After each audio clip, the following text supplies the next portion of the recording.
Okay, so welcome to our past publication, Dr. Craig. We are so honoured and privileged and such a pleasure to have you with us this afternoon.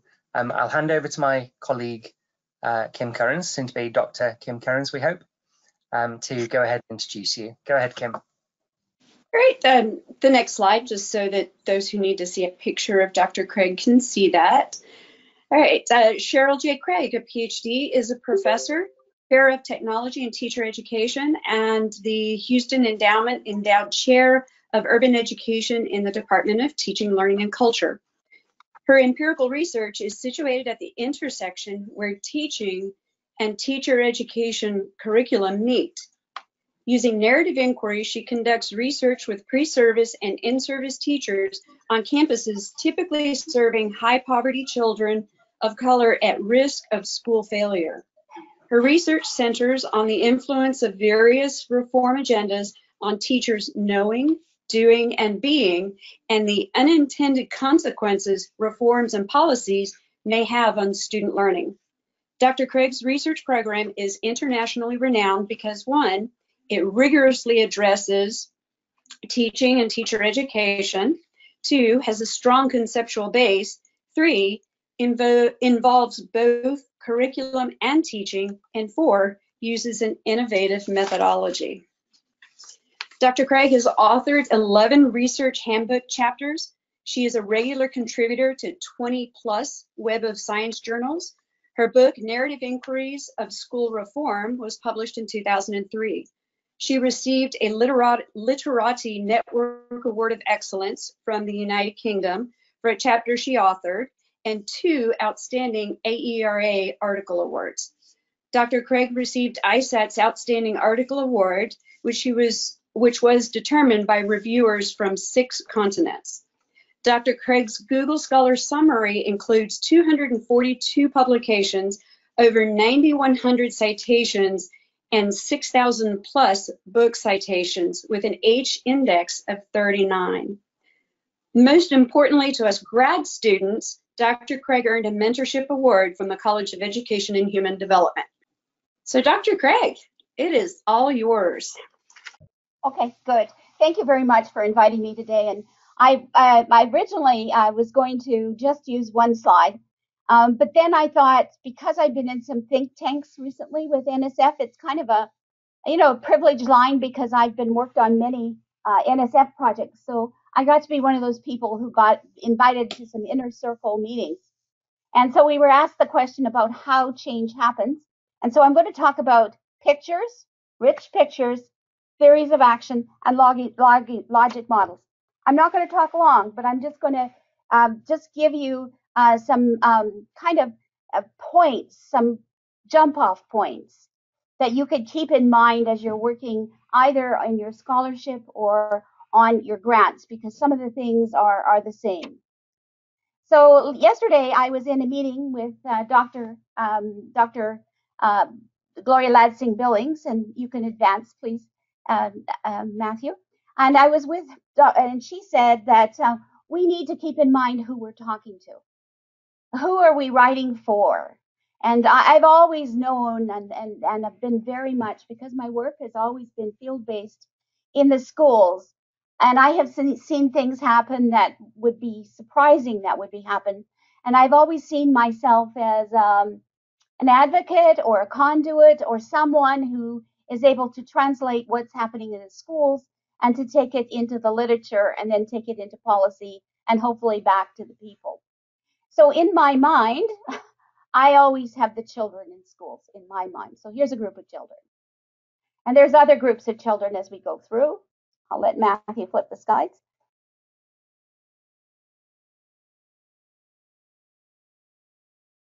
And you can flip again and again and more and more. But these are the children we're seeing these days. We're just seeing these little picture frame students, and I prefer to see the live ones that I had in the earlier slides, but I have them in mind. And then the next slide, Matthew, please. And so, when we get into this bigger classes, as I have some bigger classes as well, the people become more distant to you, but you know that out there underneath it all, there's human beings who have who are living, breathing people. And so those are the things like, who do we keep in mind when we're writing? I definitely keep in mind the students that are in the schools. I keep in mind the teachers and their kind of plights that I convey. But I also keep in mind who I am and who I am and who I would want to be. You know, do I want to be someone who tattles on somebody who did something in the schools? Or do I want to be someone who negates something that happens in schools? Or do I want to be kind of an authentic, kind of truth-telling kind of person who sees things as they are with an eye to things of how they could be? And so that's kind of how I position myself. I'm not a critical theorist, but I'm not afraid to say hard things. But critical theorists say that they say what they do out of a deeply bound theory, where the theory is the assumption is there's something wrong. And I don't subscribe. I will do the exact same thing as they do, but I won't do it until I have evidence. I will only act on evidence, and always more than 3 pieces of evidence. So that's just sort of my positioning. Matthew, could you move us on, please? And so here's how students look, how we might look as we start to come back to school again, very spaced. Again. And so rich pictures. I want to tell you that when I went to NSF for a week's update near Washington, we spent probably 50% of our time sitting with a piece of paper and some colored markers and trying to sort out, and we were working on grants. So trying to sort out what a particular grant would look like. And we'd take these pictures that we were creating and we'd take them from one person to another team, to another team, to another team, to another team. And so the teams, many of the teams were working on research that they, grants they wanted to get, and there were 2 or 3 people.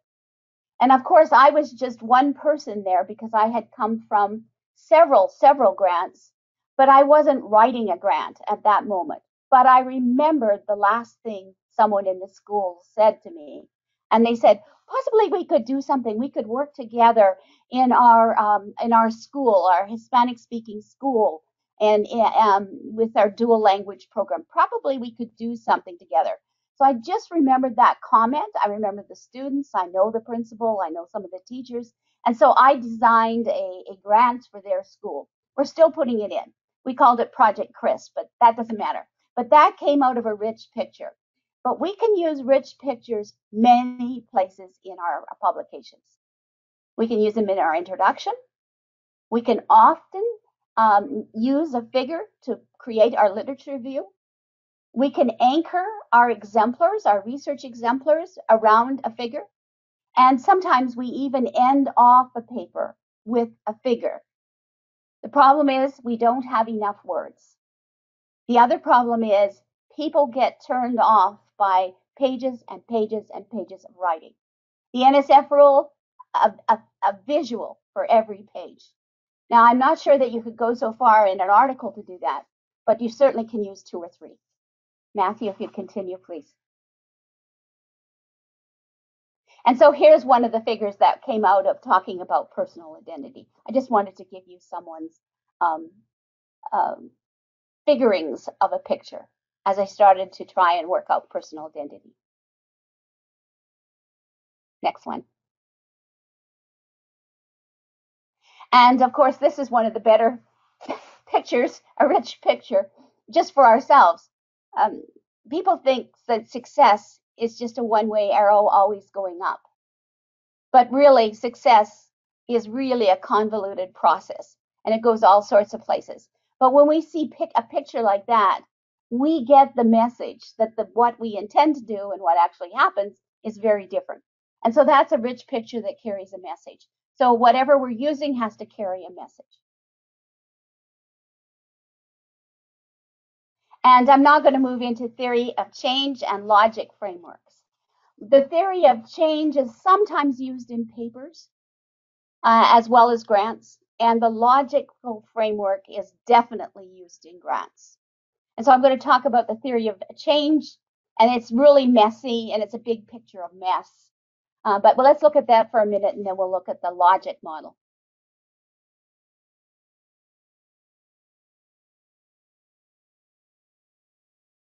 We can move on. I just found this one on the internet.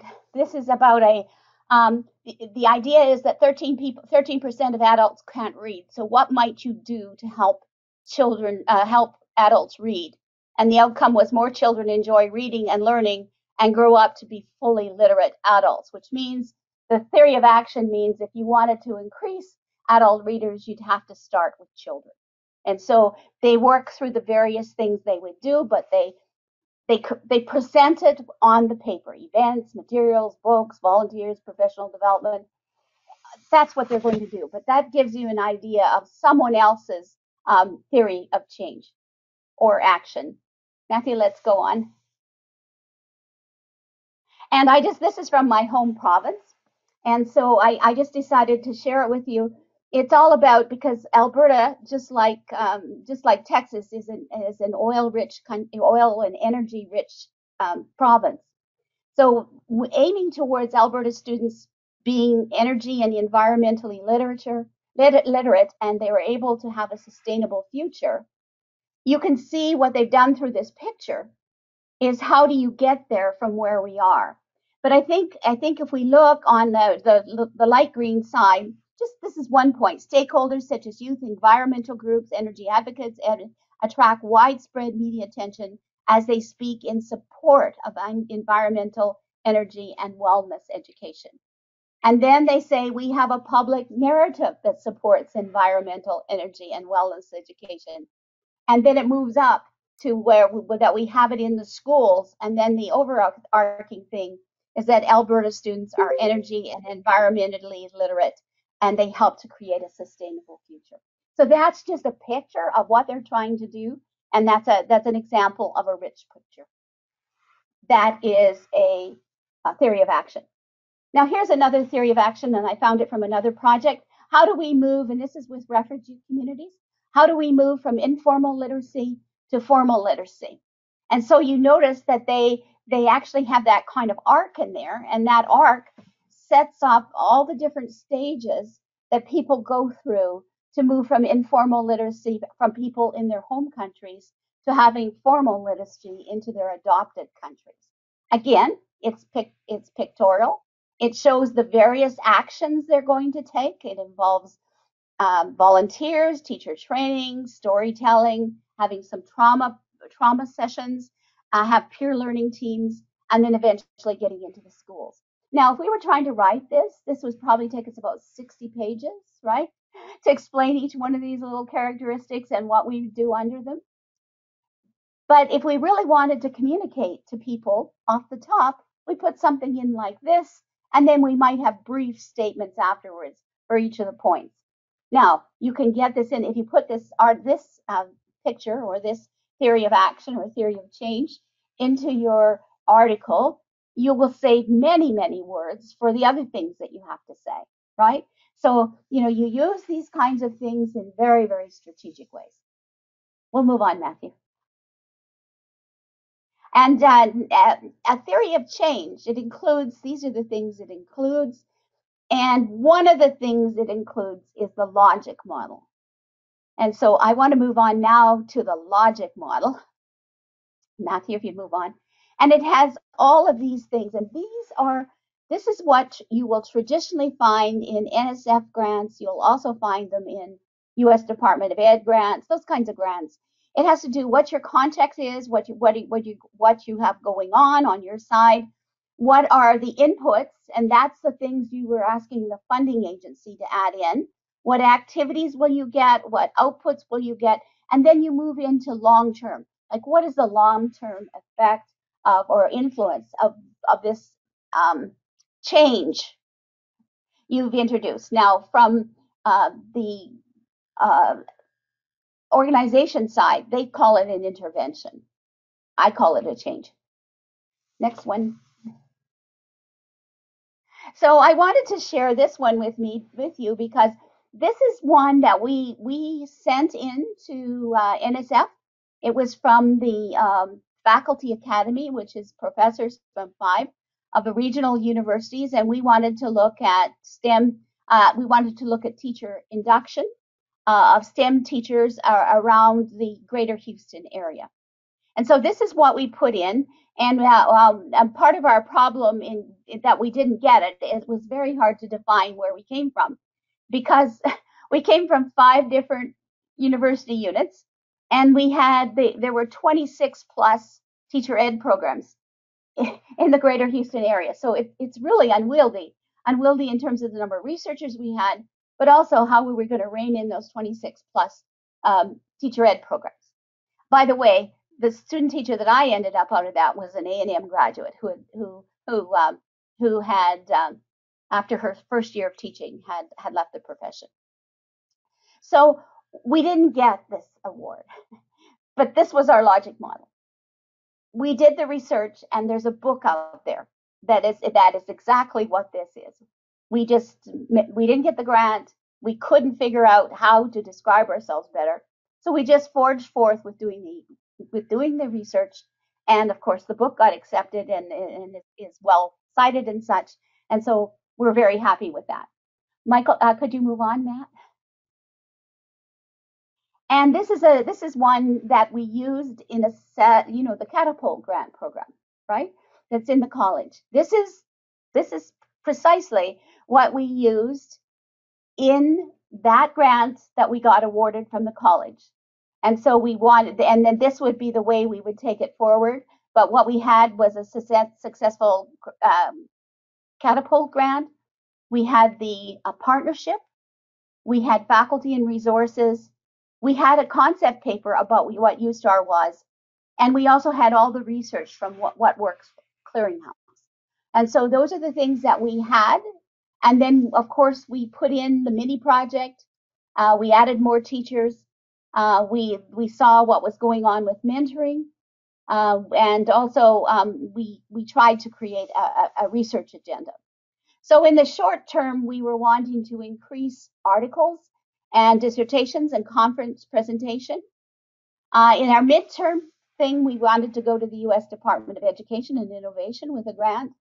And then the future, I mean, there were multiple things we could have gone for. The Spencer grant, we could have gone to, we could have taken the model to a different school district. We could have taken it to a different state. But that's basically taking that program and putting it in a picture, putting it in a logic model, saying here we move from this to this to this to this, and it all comes out. The next one I'm going to show, Matthew, is from, I just picked this one up off the Ohio Department of Ed site. It is the same things that we have, only it's in more colorful and different shape processes. So NSF is just as likely to like this kind of a model than its traditional model. It likes both. But the trouble is when you start to get all different pictures and colors and stuff, you get more questions about the connectivity of the different things. Like, are you putting this in a circle or a square because of its equal value to this or that? Or what are you meaning by the color green versus the color orange or purple or something like that? So you introduce some other kinds of interests. But people are using more color, and NSF is okay with that. Next one, Matthew. And I wanted to especially send this one, to share this one with you. And this one is privileged information. And this is a research grant I worked on with the National Science Foundation with the University of Houston. And what we did is that we started to look at about how first time to college students could be supported. And so what we decided to do is if we put scholarship money for them, and that we would mentor them more highly than our other students. And most importantly, we created a parent academy. And so once a month, their parents would come with them to a meeting and would learn about what it means to go to university and what's happening to their students. And they would discuss financial issues. They would discuss the fact their children were not doing their errands at home and their work at home and those kinds of things. And so we came through it. And this has been enormously successful grant. It's going into its 1 year extension. But even from the beginning, we knew that this grant could go on instead of just targeting one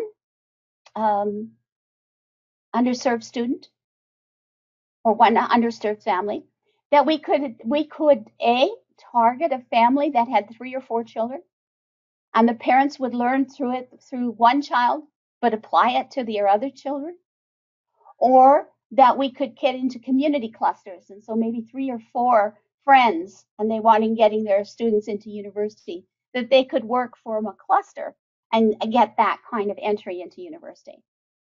And so also some of the students did not have parents that came to the session.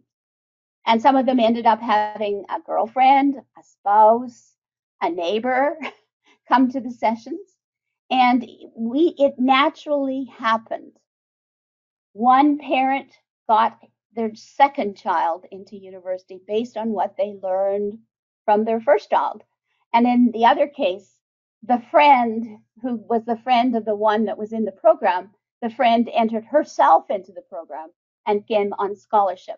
So we knew that this might be the long-term outcome, but it was. And so Matthew, if I'll just turn to the last picture, and this is the last one. So this is the kind of stuff that they are doing with their professors. These are all first to college students. I couldn't show you a picture of their parents, as the parents don't sign off like the students do. But I wanted to show you that very abstract logic model produced this life. And ultimately what we're doing is to try and make our words and our pictures call life into action. That's what we want, ultimately. And so that's why, just weaving back to the beginning, just to be sure that we always have a picture of whom we're working for and who exactly are we trying to profit from to what ends. And so I just wanted to share that with you. And I hope I presented something that opens up questions for you. And again, this is part of it's from my own experience, and I did add in the piece from the think tank, the NSF think tank, that I've been recently involved in. I thought I could share some of that information.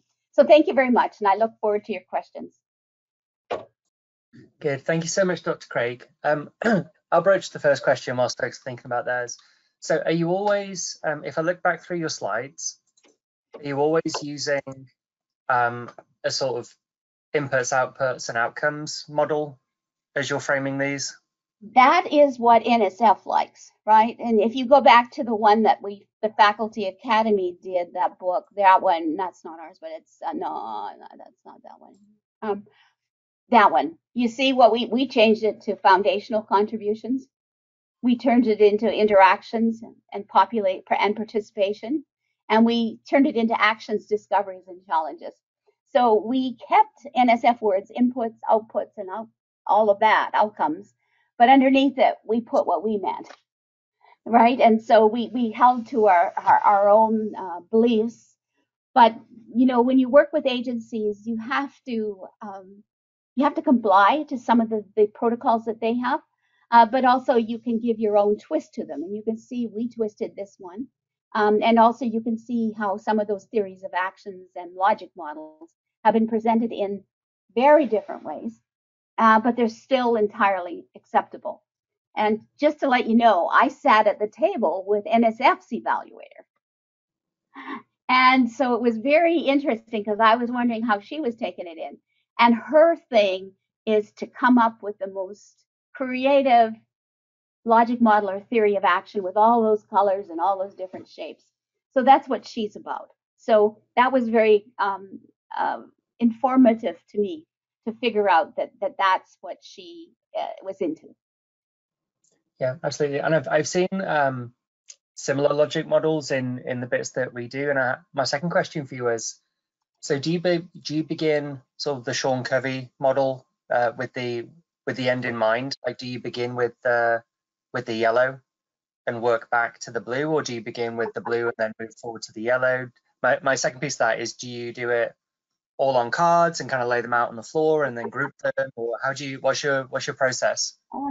That's a really good question, because I am, you know me, I'm all over the map, right? I'm very, I tend to look down on the big picture, which is funny because I'm a narrative inquirer, but I look down on the big picture.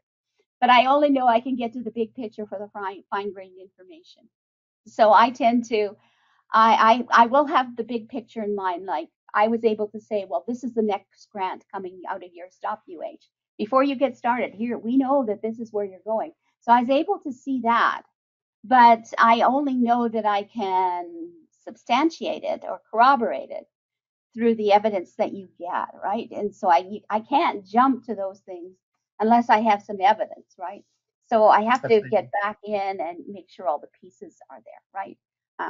And my general rule of thumb is, any claim I make, there has to be at least 3 pieces of evidence supporting it. So and many times it's 100 or 1,000 pieces of evidence support of it, but there has to be at least one. So one of the things could be, I was in a classroom, the teacher did this, and this happened with the students. So if that happened, I might have my notes from the classroom. I might have my research assistant's notes from the classroom. We might interview the teacher, and we have that interview, or we might take samples of the students' work. And there's many other things that we could do as well. If we were videotaping, we'd have the tape. But anyways, what we need at the very least is 3 pieces of evidence that would be supportive of that claim. So that's sort of the bottom line, and I really do hold to that. I get very disturbed when some people just use an instance of one to suggest that it's it's instance of a whole crowd. That's problematic. We just have to be very careful, and this is especially true for people doing qualitative research. Yeah, I see. It's almost how I see it in research papers sometimes. For neophyte writers, they'll cite one research paper. For example, they'll find out one paper, and we know it, and it's been debunked to a certain degree. But there's the one paper that says that 60% of teachers leave the field within 5 years, and there's lots of commentary on that paper. But people will cite that paper, and then without citing anything else, will say there's a crisis in teacher education, just from that one thing, right? Yes. And I know we teach triangulation in our methods classes, but this is almost grant writing evidence triangulation would be like another factor there. And one thing we've had a lot of conversation around here is what does the PhD prepare you for? And we just had a chat with Karen McIntosh about this the other day, who's doing an internship with us this semester. That's Karen. Come on, Karen. About what do you get from your PhD and where does that put you? What doorstep does the PhD leave you at career-wise? Yeah. And then what steps are kind of missing with that? And my feeling, and you know this from me, Dr. Craig, my feeling for a long time now has been that there needs to be a lot more internship in centres before folks graduate to really get that hands-on practical experience, understanding the budgets, understanding how you deal with the government, understanding how you deal with different, you break down a grant into its constituent parts and how you execute those elements and how all of that works. The process going through CERD, SRS, the IRB, all of that is integral to learn in the incubator of grad school. That's been my for a long time. Well, I'm very fortunate, I would say, and I just kind of fell into it. But my advisor was she won the AERA award for the beginning professor. She received that award, and so they had my advisor and her advisor. They had the largest research grant in Canada, and they were also working with the U.S. Department of Ed grant because they had given them a grant as well. Oh, no, sorry, it was the National Institute of Education had given them a grant. And so I was in their center. One center was in Alberta, one center was in Toronto, but I was in the center when all of that was going on. Now, I learned a lot about it through kind of osmosis, right? But Mhm. it's just sort of some parts of what happens with the PhD program has to do with who you have as an advisor, and then also what's going on in that advisor's world when you're under their tenure, right? There's different phases of career, and you see different things. There's different strands of research they're working on at different times. That has a great deal to do with it. It has a lot to do with the advisor, but it also has to do with what other kinds of mentoring you're getting in your institution, because mentoring and tutoring and all of that stuff is very very important. Just as an aside, in my doctoral program, when I came in, they had kind of a checklist. So one checklist is have you taught in the public schools? Yes, over 10 years. Have you taught in higher ed? Yes, over 10 years. Have you interacted with a government agency? Yes, over 6 years. Have you done this? Have you done that? Have you done this? Mhm. And then they say, okay, because you've done all this, you don't need to do this course, you don't need to do this course, you don't need to do this course, you don't need to do this, but these are the things you have to work on. So it kind of paid attention to what you were bringing to the table, and then made you work on other stuff. And so that was an interesting thing. But I think that's one way that we can kind of maybe cut through things and not have duplication, and then have big, huge blind spots, right? Where Yeah, people absolutely. are working in places and they don't have the language of the place. They use the wrong language and cause problems, right? Indeed. Indeed. Thanks so much, Dr. Craig. I'll open it up for questions. I think this has been a wonderful presentation from some of the ones that we've had, and definitely I did want to take a class a couple of years ago on theory of change, and for some reason it was the wrong semester and it didn't make, and I couldn't take it. But I've been fascinated by how things change and the theory of Mm-hmm. change. The And work we do, we often see. it's at the bottom of everybody's research program, right? Mm-hmm. We're all looking for change in whatever form it is. But Yeah, not everybody's thought too hard about that, right? There's been assumption that we know and they don't know, so we need to tell them what they should know, and then there's this huge issue, and also there's rebellion, right? yeah. People But working around you. success is degrees of change. How much change can you create in an organization? How much change can you impact in your job? Like, change is really the data point. If you don't change anything, you're not in your job for very long. No, unless you have been chosen to be a placeholder, and there's many people who have been chosen to just keep things the way they are, right? Yeah. So that's been counter to the jobs I've done. I've come in to change things. Good. Let me open it up. And Dr. Obi's with us today. Dr. Obi, feel free to chime in about how we do our logic model. Yes, thank you so much. I just put a little note in the chat. I've got to run, but I was a little late, but thank you so much, Dr. Craig. You're such a wonderful friend and colleague to our grant team, and we really, really appreciate your knowledge, and everything that you've shared is so relevant to all of our learning. And so I just want to tell you thank you and appreciate your time of preparing this and then coming on and sharing it with us. You're so kind to do that. Thank you so much. And thank you all for coming. Okay. Thank you, Dr. Obi, for coordinating it. Bye-bye. Bye-bye. Good. I saw Dr. Obi was trying to engage her in a long, prolonged conversation. That was attempting. Let me open it up for questions. If anybody has any questions, feel free to go ahead and ask them. And I think this Q&A bit is a good time. If your camera's off, it's a good time to turn your camera on so Dr. Craig can see you. I'm sure she'll recognize a lot of faces from around the college. And I've got my own camera on now too. Yeah, you've got your camera on, Okay. Dr. Craig. May I start? Yes, sure. Go ahead now. Okay, so thank you, Dr. Craig, for this wonderful presentation. And I'm looking at the logic model you have already presented, and all of them were from the NSF Foundation, right? So is Yes, the ones more boxy were from NSF, but other ones were probably U.S. Department of Ed or National Institute of Health. They were things that I picked up off of other people's grants so in the yeah. So is there any like every agency have its own requirement for the logic model?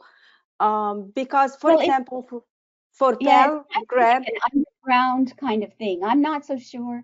It does say in the calls for NSF, it does say something about probably a theory of change or a logic model, but it doesn't say this is a prescribed logic model or this is a prescribed theory of change. It doesn't do it like that.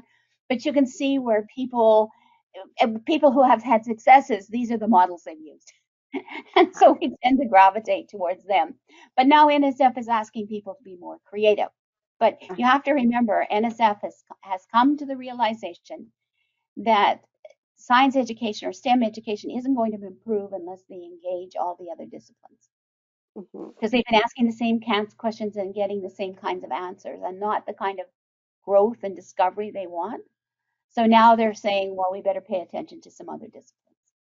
So that's why you start to see the color and a little bit of change in the theory of action, because they need to be a little bit more creative. My question, because the for Pell Grant that I'm working on, we have a lot, like Dr. Irby already created a logic model for it, and it's a little bit similar to what you have already presented, but also it have more information like about what is the expected the intended outcomes or the midterm outputs or like the situation, like the current situation. Matthew, if you make me a presenter, I can show the logic model I have.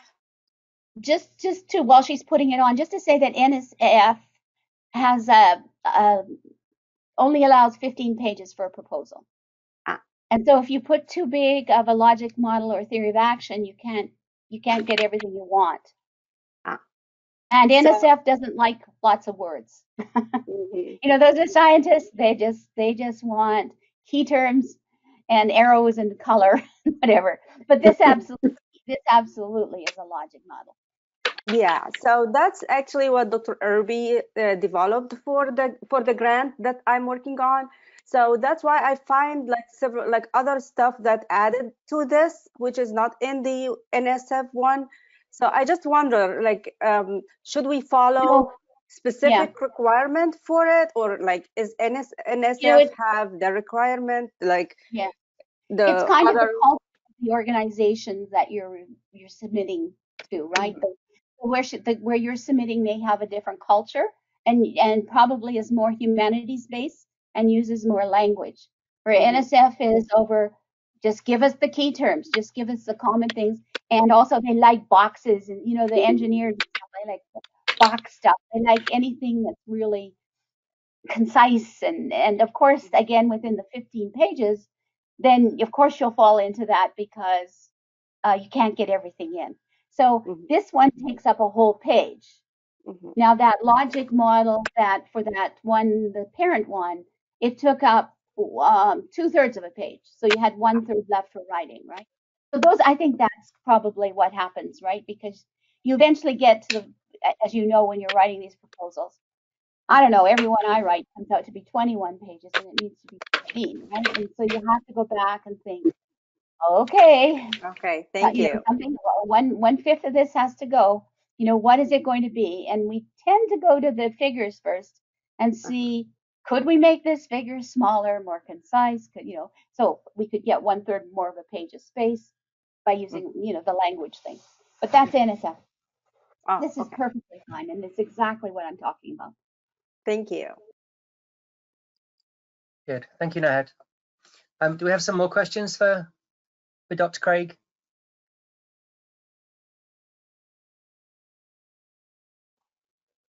Go ahead, Kim. I do have a question, Dr. Craig. For us graduate students, as we work on our dissertation, how would we incorporate this into our dissertation? Part of the introduction, or different ones throughout the different sections of our dissertation? Sure. I mean, like one of the articles we had to do with was somewhat like a dissertation. So, as you end off your first chapter, which is the beginning things that you're going to do, and then you'd have 1, 2, and 3, right? Article 1, Article 2, Article 3. Then what you use for Article 1, that pictorial piece, you'd start off number 1 with that pictorial piece. You'd start off number 2. You'd start off number 3. And then when you finish them all, you'd line them all up. And so you could see where you, by figures, you're tying, or through pictures, you're tying the narrative thread pictorially um, throughout your dissertation. Now, there's no requirement to do that, but that works excellent for articles. It works excellent for dissertations, and it helps in long grants and things like that. When you get so far into some point and you forget about what the main thing you're looking at. Whenever you need to bring people back to the page and to the central point, get in one of those figures, right? And they'll say, you're programming people that when one of those figures comes, that's one of our key points, right? Mm-hmm. Absolutely. Thank you, Kim. I know for some professional development that we have, we do Mooples, which is our asynchronous PD. And one of the things we're doing now in A+ and in Project Moople is adding in more graphics to that PD. So, and for me, always, I will completely forget that I've read a book chapter.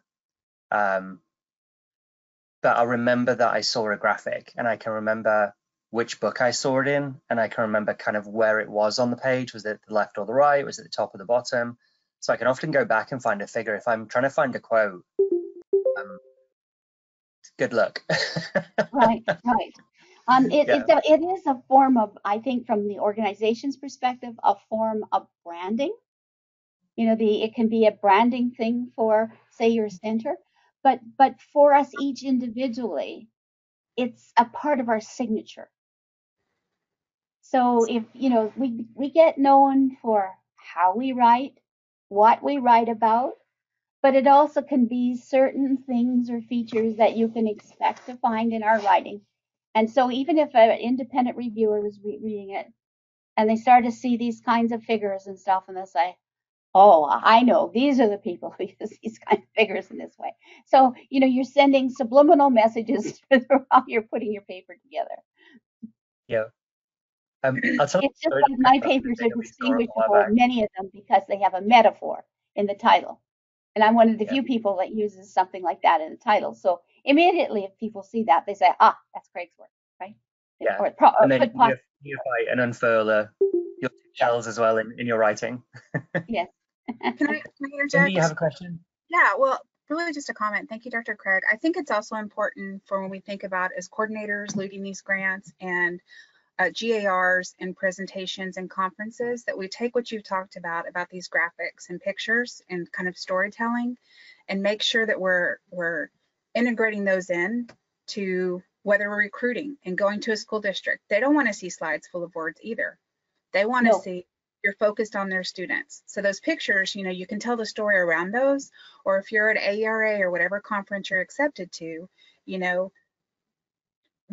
thing we hate to see when we walk in is like just page and page and you're reading straight from the slide. Develop it around pictures, or if you have your what you're trying to share, make that model and graphic to go with it. And it's really very powerful when you're trying to tell your story. So certainly, like you said, in grant writing and in your articles, but also, in the presentations that you're doing in classes or conferences. And Cindy, thank you for that point, because most of my talks are international to people who speak English as a second language. So whenever I do a slide, it's the least amount of words and the most richest pictures I can find, so that they can look at the picture and they know in whatever way they understand my English, they get the point. The big point is that we communicate the message.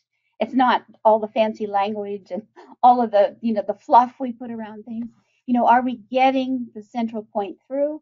And so when I will make a presentation, we make them big with all those words on them, and then we cut them right back to the bone. cut it right back to the bone. And so I think definitely with our audiences and even English speaking audiences, they don't need to hear a lot of our fluff. They just want to know, what does this mean for my child and I and tomorrow when we go to school, kind of that kind of thing. Mm-hmm. There are other places to take the scholarly things. There's other kinds of journals where, there's a lot of prestige is gotten from using words that most people don't know. Thanks, So, Cindy. Go I'm ahead, sorry. John. I remember one of my coordinators from back in undergrad talking to me about whenever I was mentoring, there's this thing called death by PowerPoint. So, like, whenever you have a block of text on a PowerPoint, and you're just expecting them to read it while you are also reading that block of text. So, Yes. like, it's kind of more like making it fun. And also, I feel like I'm sorry, this is just a side comment, but I feel like if you as an educator can explain the bullet points on the PowerPoint or the picture, then you know what you're talking about, for one, and two, I feel like you're more excited about what you're teaching, which can also reflect to the students, Yes. even if they don't really understand what you're saying. Right. Yes, you give them it's the figures are anchors, or at least I often talked about them as anchors, that people can ground themselves into that and sort of build conceptual pieces onto it, right, as they move on. And so we have terms that we build things on, but we can also build things on pictures and on logic models, and and I don't think we're using that near to the capacity we could. I was watching a class by Daniel Pink recently. He was the marketing manager for Obama for both campaigns, and he was saying that you should be able to distill your entire concept of what you're trying to achieve in government, and it works the same for grants and research, down to one word. So for Obama, first 4 years it was hope, second 4 years it was forward, and that the entire campaign goes down to just one word. So for example, with Dr. Craig, with her research doing that inquiry, I would say your one word would be truth. You bring forth the truth of stories. So for example, with the rainy day policy, where the school was saying everything's fine, we have a policy for when it rains. The second it starts raining, teachers are fighting about who gets the space in the gym, who's in charge, who's got the power, who's not got the power, by race, gender, hierarchy, title, right? All this stuff unfurled really quickly in that story. But the key to it, the distilled one word, was truth, right? Mm-hmm. Bringing forth. And I would say, I've been considering this now in my research and what we do in the center. When we meet with schools and when we meet with superintendents, and we've got a 15-minute webinar with them, 14 of those minutes, they're thinking about how they can end the meeting. So we've really got 1 minute of actual products and services and communication time about our mission and vision. So what's the one word in our work through the grants that we do? If we were to summarize these grants in one word, what would that word be for each of us? And then as Kara was asking, how do we iterate that into models? And Kara's question specifically was, how do we break up the short term, the medium term, and the long term deliverables? Like, how do you make those decision points? I know for us, sometimes it's driven by our meetings with our program officer. That the short term is, what's the first cycle, what's the first quarter of the grant, and what can we deliver in the first 3 months to report back? So that makes our sometimes low hanging fruit, immediate needs. What can we get done in this time? How do you work, Craig? How do you break it up? I find when we're creating these logic models, it's hard to not keep repeating yourself, because for us, it's normally student growth in X area, student growth in X area. Yes. You're wanting to reiterate that the point of your intervention is to help those students grow, but you don't want to keep saying that over and over again. No, I know. Yes, your short term is sort of like what you can achieve by the grant, probably sort of mid through the grant, you should be at that point. I think your midterm is definitely at the end of the grant. And the other one, it might be even after you're dead that this might happen, right? that you just, it's way out into the future that you will be contributing. There's two examples I want to use, and with this one, okay, in Houston, there was $60 million given to school reform grants between 1997 and 2007. And so 60 million, and then I think they gave another 12, so maybe 72 million. And it started in 12 schools and went over to 80 other schools. And so now we're sitting over 20 years after the money has gone. So we look back and say, what do we have that shows any evidence that that thing happened over 20 years later? And so we can look and say, oh, there's a Houston Annenberg project, but it only deals with mathematics and it only deals with one school. And that's still funded locally. But then you could look at, that project taught critical friends protocols of how do people get better get along better in organizations. Well, that critical friends things went into the lifeblood of like 300, 400 schools, and those people have gone to so many other schools. You know how we have on our sign some of the doors that people are mediators? Well, in the schools, they would have the sign that these are critical friends, right? And so that has gone, but it doesn't, anybody who sees all these teachers that are in many provinces and countries now and states, anybody who sees these teachers, they wouldn't see that they came out of the Houston Annenberg Challenge. But anybody who was in Annenberg Challenge would know that. And then we have the portfolio group, which was a group of teacher researchers that have been together for 22 years. So that is clear legacy. And I talked about that when I talked about that faculty academy thing, and we wrote a book about teacher induction. Remember when I told you about that? Well, those people stayed together, and their funding was given in 2002. And so now they're sitting in 2021 with their third book contract, right? And so that is legacy. So, nobody would have known in 1997 that these particular teachers would be the ones that would go on, and that all those people who were in all of that Mills administrative places, they're long gone. Nobody knows where they are. They have no affiliation with it, or other than the one that stayed with the organization. So it's kind of that long piece is like way out there. It's way out there. And I wanted to go back to your thing, Matthew, because as you were talking about this, it reminded me of my paper, That is God. Because when I came to the end of the paper, I said this: I've told you about all of these things, these government interventions into education, but it all boils down to one word: standardization. One word.